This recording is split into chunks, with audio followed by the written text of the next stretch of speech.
this presentation is going to be on a report on UV and the UV study we're making with the ISA Safety Commission. I have to admit I was a bit lazy and I just took the presentation we made for the UIA SafeCom, and originally Thomas was supposed to make this presentation, but he had not time to prepare it and he has lots of things to do for the General Assembly of the ISA this evening, so then it changed again and now I'm making the presentation. All right. So there's lots of things that were in this presentation that were for the UIA Safety Commission. So, for example, showing what a highline is, but you all know that, and you all know that we like putting webbing in places where it gets damaged. So, just a little bit of background on why webbings are getting weaker is because they're getting lighter, they're getting exposed for more period of time, and they're also getting in different places of the globe which have sometimes more UV than what we have in Europe, where with the ISA we are based mostly, or Northern America. But there's lots of people taking part in highlining world from South America, for example, where webbing seems to be degrading a bit faster than what happens here in Europe. So I'm just gliding over these things because most of the people in this presentation already know it. Otherwise, you can go check out the presentation we gave for the UIA. I think it's online somewhere. We've had concerning results in the past couple of years where some webbings broke either with people on the line or in the lab afterwards, but at tensions that were below 10 kilonewtons, so like really in the range where they can be used in real life. Yeah, one example where two people were on one line, the line broke, and they both got out alive with a bit of injury. But it was really lucky that they didn't suffer any more injury, considering that the main line and the backup both failed. And according to estimations, there was no dynamometer in the line, but it was around 9 and 10 kilonewton of tension on this line. And in other places of the same setup, it was brake tested around the same tension, 9 to 10 kilonewton. So very low and very concerning results. And yeah, obviously we were making this presentation for the UIA Safety Commission, so a bit of parallel to what happens in climbing world. There is webbing that is permanently used, quick draws in place, anchors at belay stations, and harnesses, canyoning harnesses in particular. There is a study group from the UIA on canyoning harnesses. Because there have been some results which are really similar to our results with the webbings in slacklining. So here we kind of all know this, but there is a lot of different webbing technology, a lot of different constructions of webbing, different materials, different stabilization, dyeing, treatments of the product. And this makes it really hard to understand all the factors that come into the longevity of a webbing. So we've been trying to understand what's going on. So like just a lot of complicated word, hydrolysis, temperature cycling, all of that is what we're trying to understand. And so far we are just figuring out that we don't really understand anything. All right, let's go on with the actual experiments we've made. So we did the first experiment in Jungfraujoch where we put webbing up for up to 2 years. So they were all set up at the same time, and then they were recovered piece by piece for brake tests. Jungfraujoch is in the mountains in Switzerland. It's at 3,600 meters above sea level. And the second experiment we made just here above this building in Bern, or in Ward, just next to Bern, where we have more webbings, more experiments, and the webbings are not just being recovered after a different period of time. They're also like being replaced. So we have another webbing that comes in, and we have more data points like this. So first experiment, 3,400 meters above sea level, temperatures pretty cold, high UV exposure, low humidity, and there's a weather station at the top, which helped get the numbers. The second experiment, so here in Bern, a bit more than 500 samples in total. Lower altitude, low medium UV exposure, but more humidity changes, for example, more air pollution probably, and more samples, more different kind of webbings. And it's also right next to our breaking station, so it's very convenient. We have still about 150 break tests to do for this experiment to have all the conclusions. So all the samples have been collected. The last samples collected yesterday, and we need to do the break test of all of those 150 samples that we collected yesterday. So the break test happened according to the ISA webbing standard procedure in a web lock with a huge diverter, which doesn't reduce the breaking strength as much as a typical web lock would. And we can really see the impact of UV, and sometimes, well, not always, but sometimes it breaks in the free part that was hanging in the sun. This is all the result, but it's interesting to remind everybody of the samples that were just stored for 2 years in the first experiment, but not exposed. They showed no or very little degradation compared to the samples that were break tested just after buying the samples. So this means that storing a webbing in the shade, in a place where no humidity, doesn't degrade and doesn't affect its lifespan. So in the first experiment, let me just give you our what we thought we had understood from this is like the difference between polyester and polyamide webbing, and that the polyester webbing would just have a strong degradation at the start in the first few days or few months, and then kind of stabilize, and the polyamide webbing would just keep getting weaker over time. We're not so sure this is true anymore. Let's just have a look. So yeah, this was the conclusions in the first experiment. Polyester webbing degrades fast in the beginning, flattens out. Polyamide continues to degrade, and there is we already said that there was a variation in polyamide sources and treatment, which affects, which means that it's less reliable looking at polyamide, and it's a bit more tricky to understand what's going on. So we made a first publication on this, which we can find on our data website with all the findings and all the details. Following this findings, we updated our highline webbing standard, mainly changing the recommendations on longevity of different strength classes of webbing depending on their material. And we had no recommendation for UHM, high-tech webbing. And this was mostly because after seeing what happened with the incident in the US with the Moinat and backup webbing breaking, we were just like, oh, well, we don't know.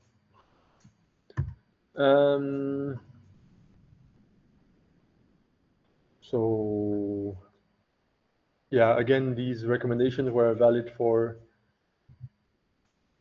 UV doses that are from around what we have in Europe, in places in high altitude equatorial regions. The UV is usually the average is higher than this, and there is a big fluctuation in Europe even for summer and winter, for example. So all of this was considering only UV, and now we are thinking of other factors. Okay, so just a map of what the UV dose looks like around the world. So now, second experiment. Here we just have the number of different samples. We had different data points with number of days and UV doses. So you can see, for example, there is a point around 100 which has a huge UV dose, and that is because this sample was there around the month of June, and the samples that have been there much longer but much lower UV dose. This is like those that were there for 6 months in winter, for example. So this one was from March to June, and this one was from September to March. And you can see, like, with this new experiment, we're investigating both the intensity of the UV and the duration of the exposure. The UV data was collected thanks to this publicly available source, which is TEMIS, which is a satellite-based data collection of UV dose around the world. Anybody can have a look at this. If you're interested and you want to know what the UV dose is exactly at your place, you can figure it out there. So, a lot of webbing in this second experiment. Here it says 6 months, but actually this is now 9 months. I've updated this since the presentation we made for the UIA. And well, it's kind of hard to see anything in this graph. There's too many lines. Only you can see already that some webbings go below 20 kilonewton, or like some webbings go almost to 10 kilonewton. So this is too weak to be used in a high-line environment.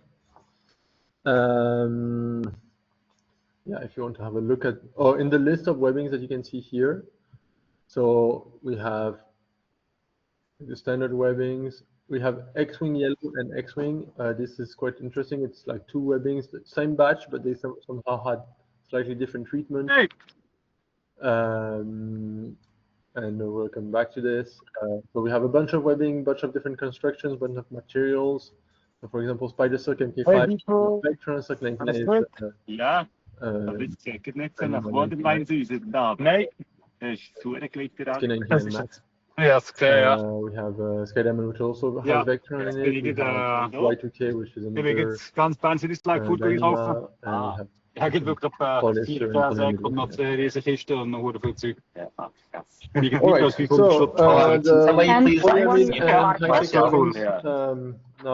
und es gibt übrigens eine neue Leiter von Sagen. Ich weiß nicht, was schon Punktkäufer müssen selber organisieren. Tom und Carlos haben etwas geschrieben. Aber einfach mal relativ schnell. Tom hat irgendeinen Link geschickt von einer um 100 Stutz, die sie abrufen. Ja, gesehen auf Galaxis für 75. Sollen wir das nehmen können? Carlos lässt nicht gerne sagen. What you can see, however, is the general trend. Gute Hochzeit. It's a mix. Yeah. Everything, like it's hard to tell what is going on exactly. You have webbings. Also, you have. Okay. Wait, as in. Red or Stefan, do you have a question, or why should we wait? It was because nobody could hear anything because the sound from Martial was over everything. Could you please go back to the point of X-wing yellow? I think that was the last thing that we were able to hear. Okay. So that was not that long ago. Thank you. I forgot to turn on the sound from this. So the X-wing yellow is just like we had. Apparently from the same batch. Tell me if I'm wrong, but like there were there were webbings where you could visually see that there was a difference, so that's why I call it the X-wing yellow. I think it's a difference in treatment of the webbing, and like we'll come back to that. But from that already there was a difference in strength already on day one. So it's these two lines, the greenish there, a turquoise, and the orange that is below, and there is like a 4 kilonewton difference on day one for these two webbings. Thank you for providing these samples, by the way, Stefan. It's always really interesting to have more samples, and these experiments are quite expensive. When you look at all these webbings, it's more than, I don't know, I didn't calculate how many kilometers of webbing actually. Well, 500 samples times 2 meters, yeah, 1 kilometer of webbing at least. So then I went on to say that we are talking like in these two graphs. So the axis, because it's not in the screen here, sorry, it's in is the UV dose here in kilojoules per square meter, and here we're looking at the percentage of remaining breaking strength compared to day 0. So they all start at 100 on day 0, and then what the strength goes on day 0 on 0 exposure, if I want to be correct. We look at how the strength changes, and we can see that it really is hard to make a prediction anywhere. It's all going down. That's pretty straightforward, but it's about all we can say. And even then, some places you have points that like seem to go up, like here. And this is, it's not that there is, after you add exposure, you gain strength. It's more like this point was no exposure, but maybe more days and more cycles of humidity. And this point was maybe fewer days. So there are samples that were not at the same time on the roof at all. So yeah, polyester high-tech webbing, it's hard to say to know anything. No, sorry, polyamide. Polyester webbing seems to be pretty consistent so far. Like when we were at this stage here, we didn't have the last point that was all the way over here. We thought people would accuse us of cheating the data because it was much too consistent. But that's how it is for the 3 webbings we have of in polyester. And yeah, this is what I was mentioning before, that like when it goes up, it's like we have more days but lower UV, and here we have fewer days, more UV. So it's apparently not only the number of days, but it can also be the number of cycles. So this is a partial view of the previous graph. Yeah, here or here, it's like around there, this area. So these conclusions I've already talked about a bit. There is something I didn't say, is like the design difference between flat and tubular doesn't, it's hard to get any conclusions for that, but the thickness might be something interesting, because for example, in these webbings here, all the webbings on the top, green, rabbit, and samurai, they're a bit thicker, but like also X-wing is also quite thick, so compared to its width, for example. So I don't know. So this is also the thickness of the webbing could be. It's not clear. Like this sentence is a bit too affirmative. Tension. We also tested that, a bit of tension, and we didn't find much indication that it was a factor. And once again, the lifespan in years, it's not really relevant. Even lifespan in years of rigging, it's more like UV dose. Constructions, we still need to finish all the data and find and make the analysis. But like, yeah, the construction between flat and tubular and core and whatever. There is one case which shows that it could be quite interesting, is the case of Y2K, because Y2K really loses, like Y2K is all the way at the top here in red. So maybe it's good. Yeah, I'm not gonna say this webbing is the best right now.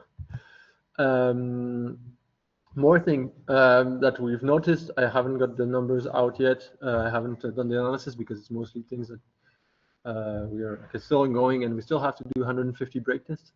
But the color can affect UV and environmental resistance. So for some webbings that are bicolored, we exposed partially on one side and partially on the other side to see if it was making a difference. And in some cases, it makes a notable difference. So for example, it was for ribbit, exposing it on the yellow side was weakening more than exposing it on the blue side. Webbing treatment can affect the breaking strength from day 0. This is the X-wing thing I was talking about. UV is not the only factor, neither is the number of days. It's a combination of those, and this we've noticed in the latest. Yeah, we'll have a complete publication about all of this. Last comment I made is high-tech webbing are a too broad category, and if you look at the high-tech webbing, there is like so many different fibers, and then have so many different yeah, they are affected in many different ways from the UV and environment. More insight, like it's quality control. It's when you buy a webbing, if you buy polyamide, you don't know what type of polyamide it is. If you buy high-tech, some manufacturers specify, some manufacturers don't specify. Maybe like even for the polyamide, maybe some manufacturers don't know exactly which polyamide they're provided with. The manufacturers, I mean like highline resellers, and the manufacturers probably know what they're putting in there, but maybe they don't. I don't know. We need to test not only the new products but also products after a while. So we're saying that companies could be obliged to have their webbing exposed up to 2 years, and during that period take some samples every 3 months, and if they notice something bad, they should warn the consumers. Some manufacturers already do this, but maybe it could be part of the standard. Yeah, maybe we should also try to get into contact as the ISA with some webbing and yarn producers to be partners in the Safety Commission. So when we were giving this presentation with the UIA, we found that there were lots of similarities with the harness working group results. In this group, they were studying in particular canyoning harness, which are often, like when you finish with your canyoning, they're usually wet, and they get dried. They put them in the sun. They want to make them dry fast because they want to store them fast. And there has been cases where harnesses were breaking under human load, if I'm not wrong. So we have similarities, and we also have other factors. We're thinking about artificial testing, but we still need to narrow down what we want to test exactly, and it's a big, complicated subject. Cycles of weather, pollutions, anything can. We don't know exactly what affects webbing, especially. So, a lot of things to think about,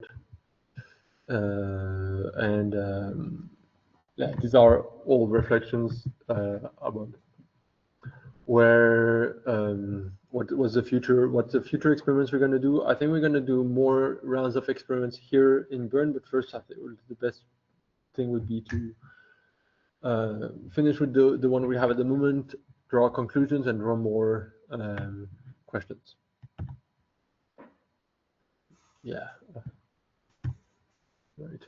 If you want to take part in those next tests, so maybe this is not exactly accurate, but we will want to test more webbing. We will want to test more soft goods.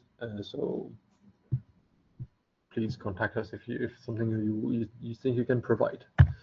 And I don't know what this QR code links to, but it was in the presentation. Thank you very much for your attention. And if you have any questions, now is the time. Thank you, Augustin. Yeah, questions, anyone? Could you already find any implications of air pollution having an influence on the webbing breaking strength? Okay, so maybe a little bit, but like we cannot isolate the factors. What we've noticed is that for the same amount of UV, the samples that were in Jungfraujoch at 3,000 meters above sea level, dry air, they had less weakening than the samples in Bern for the same amount of UV, not for the same number of days because that's not comparable, but for the same amount of UV. So either it's the humidity cycles, either it's the fact that here we're in a city, or like it's not, there's more pollution here maybe than at the 3000 meter. It's really hard to isolate pollution versus humidity cycles.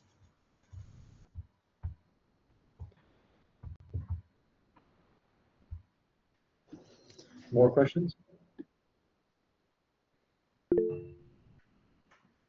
Yeah, Samar? I don't know if you guys have already covered this, but I am actually curious about salt water effects of it. I don't hear you, sorry. Can you hear me? Very, very, very low. Now? Yes, better. Okay, I don't know if you guys have covered this and I missed it, but I'm curious about effects of salt water on slackline. Has this been tested? Is that something that, yeah, and mud in fact? So yeah, salt, mud, it's things that we want to test in the next rounds. It's not been tested yet, yeah, but always I think in combination with UV, like it can be like a catalyst that weakens more the fibers. If it's minerals in the water, it was like I glossed a bit over it, but from what I know, it doesn't have too much of an impact. From what I know about from sailing, ropes don't age faster or lose strength faster if they are exposed to salt water compared to regular water. Okay. Yeah, theoretically, the salt itself doesn't have a huge impact, but salt water is often combined with sand, and sand has a huge impact on webbing because of the nature of the sand crystals damaging fibers, especially with stretch. Yeah, so because at the moment we are not in capacity to do UV tests with also fatigue. That would be a real life scenario. Like you go on your line, it's wet, it's humid, you start bouncing, it dries as you bounce. That happens a lot when you go for a morning session. It's not something we can replicate in the lab at the moment. Maybe we can build something, I don't know. Roberto asks on chat. No, that does not work. Roberto asks on chat, have we tried putting sunscreen on webbings? I think Ryan Jenks has tried. That's what I think too. But no, we haven't tried putting sunscreen on webbing. Maybe it could be in the next experiment. We just put some with sunscreen and some without, and we see if it changes. Yeah, there are other contaminants, right? We could try all kinds of contaminants. Well, maybe it's not a contaminant, maybe it protects from the UV, you know. I was half kidding, but if it works, I was serious. Maybe we have the next batch of webbing, which is this one is UV protected by just human sunscreen.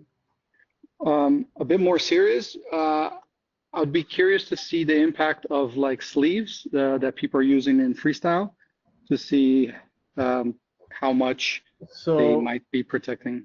So we don't have a systematic test of this, but often when you break test old setups, so if you have old setups, you can also get them to here in Bern where we can do break tests, and we've noticed it's like always, I would say. I've never heard of a case where it was not the case, not like this. But if you do a break test of the section that's inside the trig zone, even though people are bouncing on it, always putting maybe more stress on it itself, the area that's inside the trig zone covered by a sleeve barely sees any weakening compared to new. It's not just that it sees less weakening; it sees barely any weakening.